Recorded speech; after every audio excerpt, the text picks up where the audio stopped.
দর্শক সবাইকে আমন্ত্রণ নিউজ 24 সকাল 10টার সংবাদে আপনাদের সঙ্গে আছি আমি তামিমুর রহমান তন্ময়। এতক্ষণ দেখছিলেন সংবাদ শিরোনাম, এবার যাচ্ছি পুরো সংবাদে। দুর্যোগ থেকে রক্ষা পেতে ভাসানচরের প্রাকৃতিক ভারসাম্য বজায় রেখে নির্মাণ করা হয়েছে রোহিঙ্গাদের ঘরবাড়ি ও অন্যান্য অবকাঠামো। 172 বছরে বঙ্গোপসাগরে হওয়া সব ধরনের ঝড়ের উপর গবেষণা করে তৈরি করা হয়েছে এর সুরক্ষা বলয়। এমনকি বিবেচনায় নেওয়া হয়েছে 10,000 বছর ধরে চলে আসা এই অঞ্চলের প্রাকৃতিক দুর্যোগের গতি প্রকৃতিও। শেখ জালালের ক্যামেরায় ভাসানচর নিয়ে লাকমিনা জেসমিন সোমার 4 পর্বের ধারাবাহিক প্রতিবেদনের আজ দেখুন শেষ পর্ব। ৭৪ বছর বয়সী মোবারক আলী মূল বাড়ি সন্দীপচরে হলেও জীবিকার তাগিদে থাকেন ভাসানচরেই। এই বয়সে বড় বড় ঝড় দেখেছেন, কিন্তু বিপর্যস্ত হতে দেখেননি ভাসানচর। আমরা জোয়ার হলে ভিতরে হেতাগো এই জন সাইকেল সেন্টারে চলে যাই। স্থানীয় আরো দুজন রাখালের ভাষ্য ছিল একই রকম। ভাসানচরে আমরা প্রায় 8 বছর থেকে কাজ করতেছি। এখানে কি ঝড় টর আসে সেরকম? না, কোনো আসে না। এখানে যে প্রাকৃতিক দুর্যোগের কথা বলতেছে তো না, আমরা এখানে না। ভাসানচরে প্রাথমিকভাবে 18টি সুইচ গেট রেখে 9 ফুট উচ্চতার 12 কিলোমিটার বাঁধ দেওয়া হয়েছে, যেটি সাম্প্রতিককালে ফণী, আমপান ও বুলবুলের মতো ঝড়কে মোকাবেলা করেছে সহজেই। ভাঙন রোধে নেওয়া হয়েছে 3 স্তরের প্রতিরোধ ব্যবস্থা। এছাড়া বাঁধ থেকে সমুদ্র তীরবর্তী এলাকায় করা হয়েছে সবুজ বনায়ন। 260 কিলোমিটার গতির ঝড়েও অটুট থাকবে এখানকার 100টি 4তলা সাইক্লোন সেন্টার। আইসোলেটেড কোনো আইল্যান্ড না, এটা ঠিক সন্দ্বীপ এবং হাতিয়ার মতোই একটা দ্বীপ। আপনারা এই বিল্ডিং এর ছাদে উঠলে সন্দ্বীপ দেখতে পাবেন, এই পাশে হাতিয়া দেখতে পাবেন। সন্দ্বীপে 4000 লোকের জন্য একটা শেল্টার নির্ধারণ করা হয়েছে, বাট এখানে 1000 লোকের জন্য মতো একটা শেল্টার। শুধু কৃত্রিম ব্যবস্থাই না, দুর্যোগ মোকাবেলায় প্রাকৃতিক ভারসাম্য বজায় রেখে আশ্রয়ন প্রকল্পটি গড়ে তোলা হয়েছে। চর জুড়ে রয়েছে প্রাকৃতিক খাল ও ম্যানগ্রোভ বন। দেখা মেলে পাখি, মাছ, কাঁকড়া সহ প্রাণ প্রকৃতির নানা রকম সৃষ্টি। আর তাই সৌন্দর্যের দিক থেকেও আলাদা এক নৈসর্গিক পরিবেশ তৈরি হয়েছে ভাসানচরে। গুগল ম্যাপে 2002 সালে স্বীকৃতি পাওয়া এই ভাসানচরে এখনো বড় ধরনের কোনো প্রাকৃতিক দুর্যোগ দেখেনি কেউ। তবে সেই সংখ্যা মাথায় রেখেই পরিবেশ নষ্ট না করে নির্মাণ করা হয়েছে এখানকার অবকাঠামোগুলো। এখানকার সাইক্লোন সেন্টারগুলো শুধুমাত্র রোহিঙ্গাদের জন্যই নয়, এই চরাঞ্চলের মানুষের এখন অন্যতম ভরসার জায়গা। লাকমিনা জেসমিন সোমা, নিউজ 24, ভাসানচর, নোয়াখালী। করোনাকালে বন্ধ হয়ে গেছে দেশের অর্ধেকেরও বেশি কাগজ কারখানা। ফলে চরম দুর্দশায় পড়েছে এই খাত সংশ্লিষ্ট লাখো শ্রমিক, কর্মচারী, উদ্যোক্তা। হুমকিতে পড়েছে হাজার কোটি টাকার বিনিয়োগ। উদ্যোক্তা ও বিশ্লেষকরা বলছেন, মূল্য সংযোজনকারী ভারী এই শিল্পের সুরক্ষায় বিশেষ প্রণোদনার আওতায় এনে অর্থায়ন নিশ্চিত করা গেলে ঐতিহ্যবাহী এই শিল্পকে টিকিয়ে রাখা সম্ভব। কাগজ শিল্পের দুর্দশা নিয়ে বাবু কামরুজ্জামানের দ্বিতীয় পর্বের আজ দেখুন প্রথম পর্ব। যুক্তরাজ্য থেকে উচ্চশিক্ষা শেষ করে দেশেই ভিন্ন কিছু করার স্বপ্ন দেখেন তরুণ উদ্যোক্তা মাহমুদ হাসান। বছর 4 আগে রূপগঞ্জে মোটা অঙ্কের বিনিয়োগে চালু করেন সিয়াম পেপার মিল নামের এই প্রতিষ্ঠান। করোনার শুরু থেকেই থমকে আছে এই কারখানার চাকা। আমরা এই 6-7 মাস ফ্যাক্টরি বন্ধ থাকার কারণে আমরা এখন আর্থিক সংকটে ভুগছি। আমাদের রানিং ক্যাপিটালটা আমাদের নাই এখন। তো এই মুহূর্তে সরকার যদি আমাদের পাশে না দাঁড়ায়, আসলে আমাদের যাওয়ার জায়গা থাকবে না। আমাদের ইন্ডাস্ট্রি আজকে 9 মাস বন্ধ। আজকে শুধুমাত্র এই ব্যাংকের অসহযোগিতার জন্য আমরা চালু মিলকে বন্ধ করতে বাধ্য হয়েছি। একটা গ্রেস পিরিয়ড সময় দিয়ে আমাদেরকে রিশিডিউল করে ব্যাংকের সুবিধাগুলো নেওয়ার সুযোগ করে দিলেই আমরা ঘুরে দাঁড়াতে পারবো। বাংলাদেশ পেপার মিলস অ্যাসোসিয়েশনের হিসাব বলছে, দেশে নিবন্ধিত কাগজ শিল্প প্রতিষ্ঠানের সংখ্যা 114টি, যেখানে চালু ছিল 75টি কারখানা। কিন্তু করোনার ছোবলে এরই মধ্যে বন্ধ হয়ে গেছে 38টি। প্রায় 4 দশকের ঐতিহ্যবাহী কাগজ শিল্প করোনাকালে রুগ্ন হয়ে পড়লেও অন্তরালেই থেকে যাচ্ছে তার পুনরুদ্ধার পরিকল্পনা। এই যেমন এই একটি কারখানা গত 9 মাস বন্ধ থাকায় হুমকিতে পড়েছে অন্তত 150 কোটি টাকার বিনিয়োগ। পেপার মিলস অ্যাসোসিয়েশনের মহাসচিব বলছেন, মহামারীর এই সময়ে বিশেষ খাত বিবেচনায় সহজ করতে হবে এ খাতে প্রণোদনা পাওয়ার সুযোগ। এই সেক্টরটাকে পৃথক সেক্টর হিসেবে বিবেচনা করে এর জন্য পৃথক একটা প্যাকেজ, প্রণোদনা প্যাকেজ বা পুনরুদ্ধার প্যাকেজ যদি ঘোষণা করা হয় যুক্তিসঙ্গতভাবে, পেপার সেক্টরে যারা আছে বা বিপিএম এর সংশ্লিষ্ট কর্মকর্তা যারা আছে তাদের সাথে আলাপ আলোচনা করে, তাহলে এই সেক্টরটিকে উদ্ধার করা সম্ভব হবে। হিসাব বলছে ঐতিহ্যবাহী কাগজ শিল্পের সাথে প্রত্যক্ষভাবে জড়িয়ে আছে 25 লাখ লোকের কর্মসংস্থান, যেখানে বিনিয়োগ আছে অন্তত 75,000 কোটি টাকা। করোনাকালে অধিকাংশ কারখানায় উৎপাদন কমে যাওয়ায় হুমকিতে পড়েছে মোটা অঙ্কের বিনিয়োগ। 12.5 থেকে 15 লক্ষ কর্মসংস্থান নষ্ট হয়েছে এবং তারপর এফেক্ট হিসাবে এদের যে পারিবারিক সূত্রতা বা পরোক্ষ যে এফেক্টটা, তাতে প্রায় 50 লক্ষ লোক ক্ষতিগ্রস্ত হয়েছে এই পেপার সেক্টরের এই পরিণতির জন্য, কোভিড পরবর্তী এই দুর্দশাগ্রস্ত অবস্থার জন্য। করোনা চলে গেলে যেটা শেষ হয়ে যাবে তা নয়, হয়তো কিছুটা চাহিদা বাড়বে, কিন্তু পুরোপুরিভাবে কাগজ এবং প্রিন্টিং শিল্প আগের অবস্থায় যাবে এটা কিন্তু ভাবা চলবে না। এই ক্ষেত্রে এখানে বিশাল ধস নামবে। হিসাব বলছে কাগজ শিল্পের সাথে পরোক্ষভাবে জড়িয়ে আছে প্রায় 1 কোটি মানুষের জীবন জীবিকা, যাদের বেশিরভাগই এই করোনাকালে বিপর্যয়ের মুখে। বাবু কামরুজ্জামান, নিউজ 24, রূপগঞ্জ, নারায়ণগঞ্জ।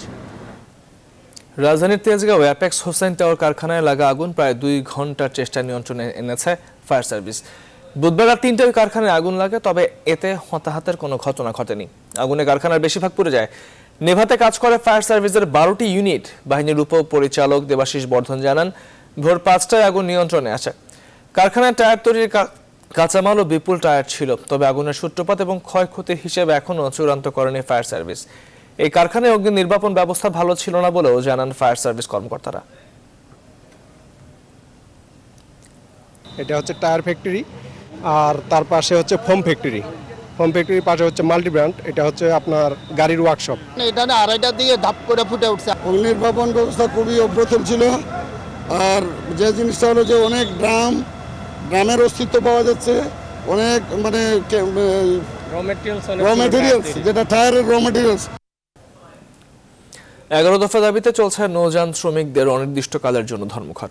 এই ধর্মঘটের দ্বিতীয় দিনেও সারা দেশে সব ধরনের পণ্য ও জ্বালানিবাহী নৌযান চলাচল বন্ধ রয়েছে। সোমবার রাত 12:01 থেকে শুরু হয়েছে নৌযান শ্রমিকদের এই ধর্মঘট। নৌযান শ্রমিক ফেডারেশন অনির্দিষ্টকালের জন্য এই ধর্মঘটের ডাক দেয়। তবে সনাতন ধর্মাবলম্বীদের সবচেয়ে বড় ধর্মীয় উৎসব দুর্গাপুজো উপলক্ষে যাত্রীবাহী নৌযান এই ধর্মঘটের বাইরে রয়েছে। নৌপথে পণ্য ও জ্বালানি পরিবহন বন্ধ থাকায় বাজারে বিরূপ প্রভাব পড়ার আশঙ্কায় ব্যবসায়ীরা। এদিকে ধর্মঘট সফল করতে চট্টগ্রাম ও বরিশালে বিক্ষোভ ও লিফলেট বিতরণ করেছেন নৌযান শ্রমিক নেতারা। তাদের দাবি মেনে নেওয়া না হলে এই ধর্মঘট অব্যাহত থাকবে বলে হুঁশিয়ারি দেন তারা। আমাদের দাবি হচ্ছে নিয়োগপত্র, পরিচয়পত্র, খাদ্য ভাতা দিতে হবে, মৃত্যুকালীন ক্ষতিপূরণ 1 লক্ষ টাকা দিতে 10 লক্ষ টাকা দিতে হবে, মাস্টার ড্রাইভারদের টেকনিক্যাল ভাতা, এন্ডোর্সমেন্ট ভাতা, ইনচার্জ ভাতা এগুলা দিতে হবে, বৃদ্ধি করতে হবে। আমাদের দাবি আদায় না হওয়া পর্যন্ত আমরা জাহাজ চালাবো না, এমন একটা সিদ্ধান্ত আমাদের বাংলাদেশ নৌযান শ্রমিক ফেডারেশনের থেকে আমাদের কাছে আসছে। 11 দফা দাবিতে নৌযান শ্রমিকদের ধর্মঘটে অচল অবস্থা চলছে নৌপথে পণ্য পরিবহনে। আজও সেই কর্মসূচি চলমান। চট্টগ্রাম থেকে আরো জানাতে যুক্ত হচ্ছেন সহকর্মী নয়ন বুড়া। জয়, আজকের পরিস্থিতি আপনার কাছে জানতে চাই, কেমন দেখছেন ধর্মঘটের?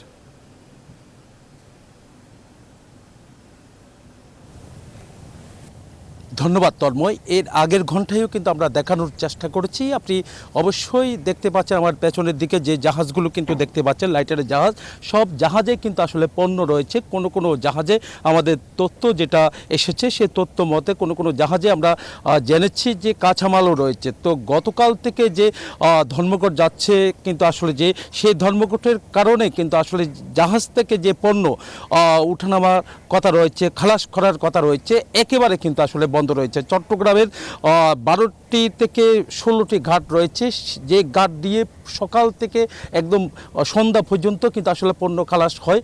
এই জায়গাগুলো আমি যেখানে আছি আপনি অবশ্যই দেখতে পাচ্ছেন, এই বাংলাদেশে এই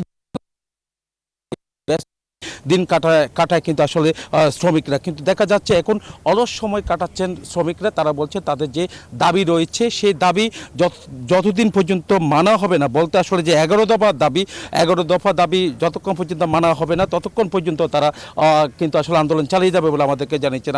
আমি একজন আমার পাশে আছেন জাহাজ শ্রমিক রয়েছেন, আমি একটু জানতে চাচ্ছি আপনারা এখনো পর্যন্ত কাজে যাচ্ছেন না কেন? আমাদের 11 দফা দাবি বাস্তবায়িত যতক্ষণ না হচ্ছে ততক্ষণ পর্যন্ত আমরা আন্দোলনে আছি। আমাদের সার্ভিস বুক নিয়োগপত্র, পরিচয়পত্র, সার্ভিস বুক, মৃত্যুকালীন 10 লক্ষ টাকা ক্ষতিপূরণ, ভারতগামী জাহাজগুলোর ল্যান্ডিং পাস, নৌপথে চাঁদাবাজি, সন্ত্রাসী হয়রানি, ডিজি শিপিংয়ের নানা বিধি সমস্যা, ডিজি শিপিংয়ে শ্রমিকদের বিভিন্নভাবে হয়রানি করা হয়।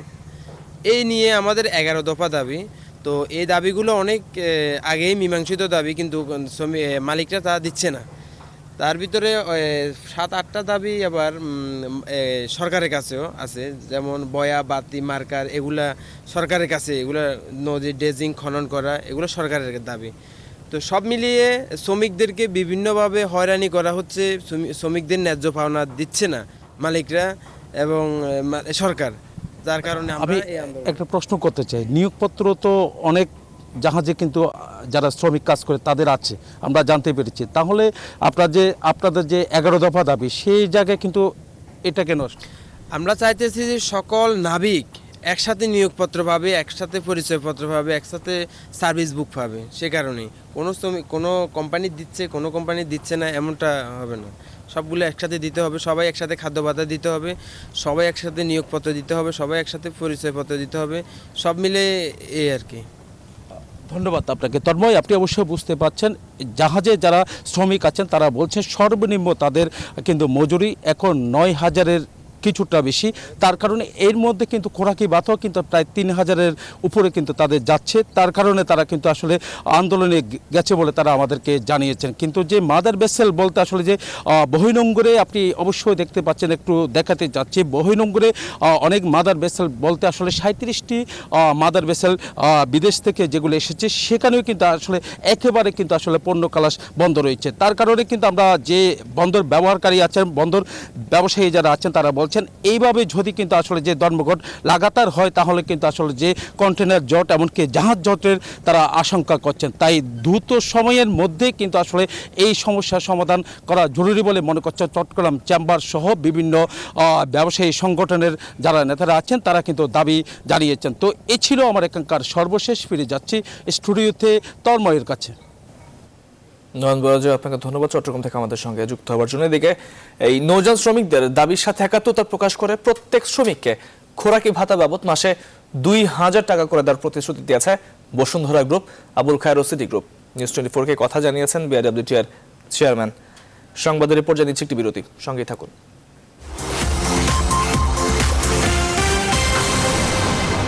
বিরতির পর স্বাগত আরও একবার। আপনারা দেখছেন নিউজ 24 সংবাদ। এবারে ফার্স্ট সিকিউরিটি ইসলামী ব্যাংক অর্থ বাণিজ্যের সংবাদ। নিত্য প্রয়োজনীয় কাঁচামালের ঊর্ধ্বমুখী দামে বিপাকে কুমিল্লার মানুষ। শহরবাসীর খবর জানাতে রাজগঞ্জ বাজার থেকে যুক্ত হচ্ছেন সহকর্মী হুমায়ুন কবির। জীবন জানতে চাই আপনার কাছে, সবজির দাম বৃদ্ধির কয়েকদিনের চিত্র তুলে ধরুন আমাদেরকে। আর ব্যবসায়ীরা কি বলছেন এই সবজির ঊর্ধ্ব মূল্যের পেছনে?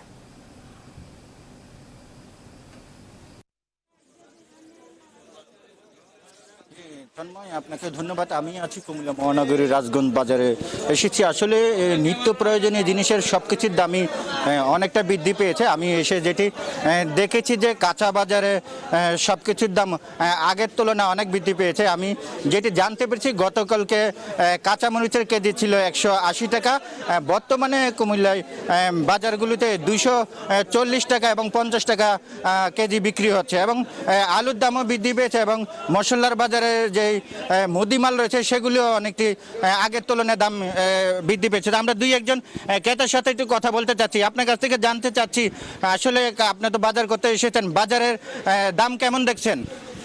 বাজার দাম সব কিছু মোটামুটি বৃদ্ধি। শাক সবজি, মশলা, পেঁয়াজ, রসুন সব কিছু বেড়েছে এবং মাছ টাছও বেড়েছে। আসল গরিবের নাভিশ্বাস হবে, শুধু গরিব না, নিম্নমধ্যবিত্ত মধ্যবিত্তর জন্য এটা নাভিশ্বাসের সমান। গত কয়েক মাস ধরে বাড়ছে এবং আশা করা হচ্ছিল যে কার্তিক মাস আসলে এই সময়টা অন্তত শাকসবজির দাম কমবে, কিন্তু আসলে কমেনি, বরঞ্চ দিন দিন বেড়ে চলেছে। পেঁয়াজ এখনো দেশিটা। ধন্যবাদ। আপনি শুনছিলেন যে যারা ক্রেতা নেতা রয়েছেন তারা বলছিলেন যে তারা ক্ষমতার বাহিরে রয়েছে। তো আমরা আসলে যেটা জানতে পেরেছি যে ক্রেতারা বলছিলেন যে যদি বাজার থেকে মনিটরিং করেন এবং প্রশাসন এবং যারা ব্যবসায়িক নেতা রয়েছেন তারা যদি বাজার মনিটরিং করেন তাহলে হয়তো কিছুটা নিয়ন্ত্রণ করা সম্ভব। আমরা একজন ব্যবসায়িক নেতাকে দেখছি, রাজগঞ্জ বাজারের সাধারণ সম্পাদক আজগর হোসেন। আপনার কাছ থেকে জানতে চাচ্ছি বাজারে হুট করে এই দাম বৃদ্ধির কারণ কি? আসসালামু আলাইকুম। আসলে বাজারের নিত্য প্রয়োজনীয় দ্রব্যমূল্য আজ থেকে মাসখানেক ধরেই ঊর্ধ্বমুখী হয়ে আছে। আসলে মূলত বিষয়টা হলো আমাদের যে সবজি এটা উত্তরবঙ্গ থেকে আসে, দিনাজপুর, যশোর, দক্ষিণবঙ্গের থেকে আসে মূলত সবজিগুলা। এখন পাইকারি বাজারে যদি সবজির আমদানি কম থাকে তো যারা এই পাইকারি কিনা বা খুচরা ব্যবসায়ীদের তারা বেশি মূল্যে বিক্রি করতে হয়। যেমন আমার কাছে একটা স্লিপ আছে আজকের, আমি এখন দেখলাম বাজারে, আমি খুচরা ব্যবসায়ীদের সাথে আলাপ করে জানতে পারলাম আলু আজকেও তারা পাইকারি 2150 টাকা বস্তা কিনে আনতে হয়েছে। তাহলে 60 কেজি বস্তা থাকে আলু, 2150 টাকা কিনলে তাদের এর সাথে কিছু বাজারে অনেক বৃদ্ধি। আপনারা কি করণীয়? আমাদের করণীয়, আমরা কুমিল্লা জেলা দোকান মালিক নেতৃবৃন্দ ফেডারেশনের সাথে আজকে আলাপ হয়েছে আমাদের, এবং নিত্য প্রয়োজনীয় দ্রব্য নিয়ে আজকে মিটিং আছে আলুর বিষয়ে, মূলত ডিসি অফিস। আমরা এইসব বিষয়গুলি তুলে ধরবো ইনশাল্লাহ। এবং আমরা বাজার কমিটি, দোকান মালিক ফেডারেশন নেতৃবৃন্দ সহ আমাদের নিত্য প্রয়োজনীয় দ্রব্যমূল্য যেন স্বাভাবিক থাকে, আমরা এই চেষ্টাই করে যাবো ইনশাল্লাহ। আমরা চাবো মধ্যবিত্ত আয়ের মানুষ যেন স্বস্তিতে থাকে, এই চেষ্টাই থাকবে আমার। ধন্যবাদ আপনাকে। আপনি শুনছিলেন তন্ময়, আসলে ব্যবসায়িক নেতারা বলছেন যে বাজার নিয়ন্ত্রণ করার জন্য তারা মিটিং করবেন আজকে, এবং আসলে সবকিছু মিলিয়ে ক্রেতারা বিপাকে আছেন কুমিল্লার সবকিছুর দাম বৃদ্ধি হওয়ার কারণ। তো এই ছিল আমার কাছে সর্বশেষ। আমি স্টুডিওতে ফিরে যাচ্ছি তন্ময়ের কাছে। জীবন, আপনাকে ধন্যবাদ আমাদের সঙ্গে যুক্ত হওয়ার জন্য কুমিল্লা থেকে। দর্শক, নিউজ 24 সংবাদের পর্যায়ে নিচ্ছে আরো একটি বিরতি, সঙ্গে থাকুন। বিরতির পর স্বাগত আরো একবার, দেখছেন নিউজ 24 সংবাদ। কঙ্গো প্রজাতন্ত্রের পশ্চিমাঞ্চল বেনির একটি কারাগারে মঙ্গলবার সশস্ত্র হামলার ঘটনায় 1300-র বেশি কয়েদি পালিয়ে গেছেন। একটি সশস্ত্র গোষ্ঠী এই হামলার সাথে জড়িত বলে ধারণা করা হচ্ছে। কাংবাইর কেন্দ্রীয় কারাগারেও সেখানকার নিরাপত্তায় নিয়োজিত সেনাঘাঁটিতে হামলার পর বর্তমানে আর মাত্র 100 বন্দী আছে বলে জানিয়েছে স্থানীয় মেয়র মদেস্তে বাকওয়ানামাহা। তিনি আরও বলেন, বৈদ্যুতিক যন্ত্র দিয়ে কারাগারের ফটক ভাঙতে সক্ষম হয় হামলাকারীরা। পালিয়ে যাওয়া কয়েদিদের মধ্যে অন্তত 20 জন পুনরায় ফিরে এসেছে বলে দাবি করেছেন তিনি। এখনো পর্যন্ত কোনো গোষ্ঠী হামলাটির দায় স্বীকার করেনি, তবে এই ঘটনার সাথে এডিএফ জড়িত বলে ধারণা করছেন মেয়র। হামলার সময় 2 বন্দী গুলিবিদ্ধ হয়ে নিহত হয়েছে বলে এক টুইট বার্তায় জানিয়েছে স্থানীয় পুলিশ বিভাগ।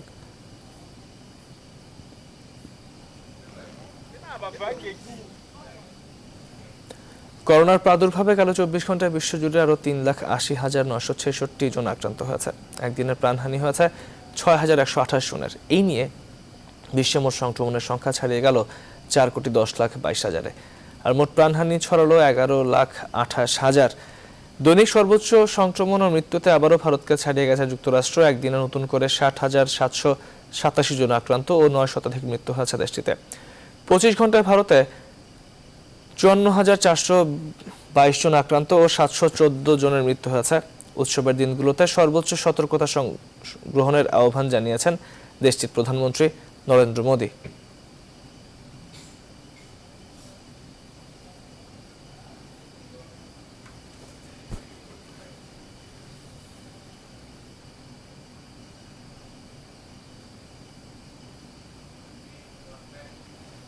সংবাদের পর্যায়ে নিচ্ছে আরো একটি বিরতি, সঙ্গে থাকুন।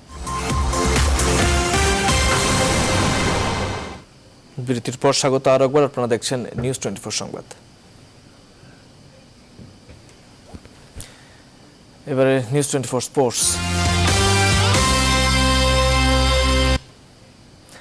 উয়েফা চ্যাম্পিয়ন্স লিগে ডায়নামো কিয়েভকে 2-0 গোলে হারিয়েছে ইউভেন্টাস। ই গ্রুপের চেলসি সেভিয়া ম্যাচটি হয়েছে ড্র। এফ গ্রুপে লাজিওর কাছে 3-1 ব্যবধানে হোঁচট খেয়েছে জার্মান জায়ান্ট বরুসিয়া ডর্টমুন্ড। আর জি গ্রুপের আরেক ম্যাচে ফ্রেঞ্চ ভার্সকে 5-1 গোলে উড়িয়ে দিয়েছে বার্সেলোনা।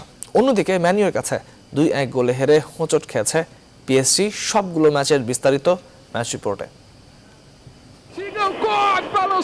রোনালদোহীন জুভেন্টাসের এই ম্যাচে গোলের জন্য অপেক্ষা 46 মিনিট পর্যন্ত।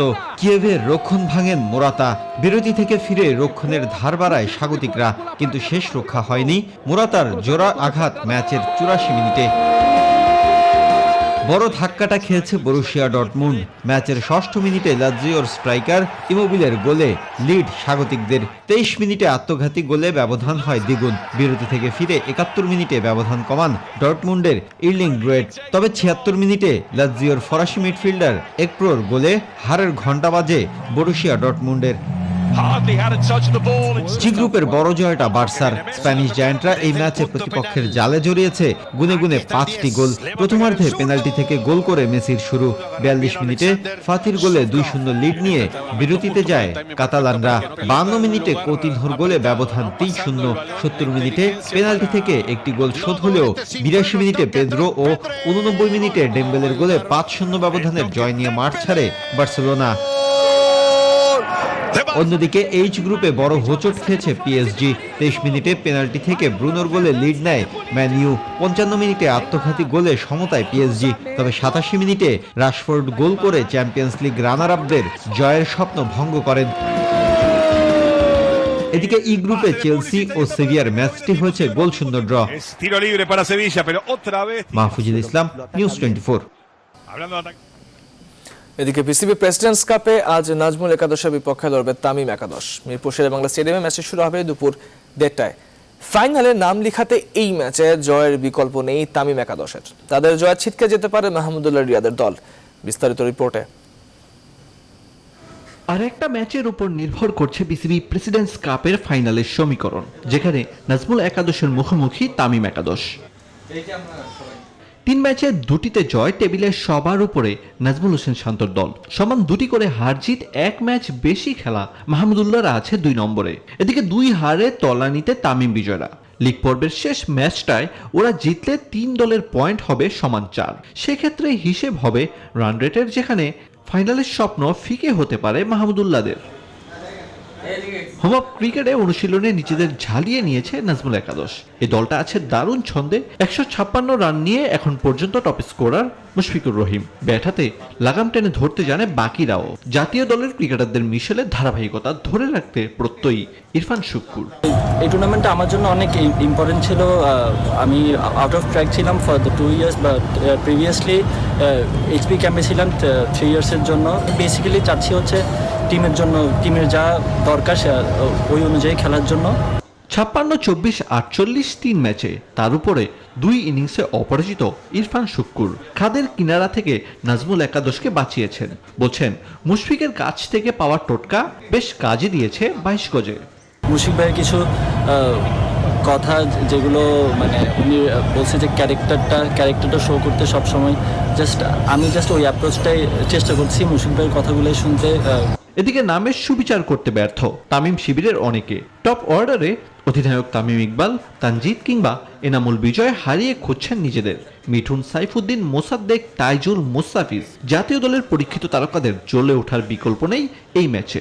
তা না হলেই স্বপ্নভঙ্গ। আরিফুল ইসলাম, নিউজ 24। শেষ করব খবর পুজোর নতুন গানের খবর দিয়ে।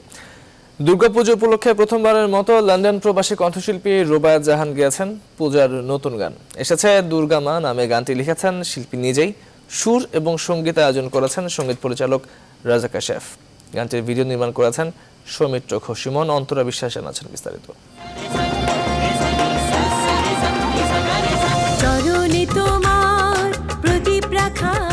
সার্বজনীন দুর্গাপূজায় কলকাতার বান্ধবী মুন্নি দাসের সাথে পূজার আনন্দ ভাগাভাগি করে নিতে চেয়েছিলেন লন্ডন প্রবাসী শিল্পী রুবায়াত জাহান। মূলত বান্ধবীকে চমকে দিতেই তার এসেছে মা দুর্গা গানটি লেখা ও গাওয়া।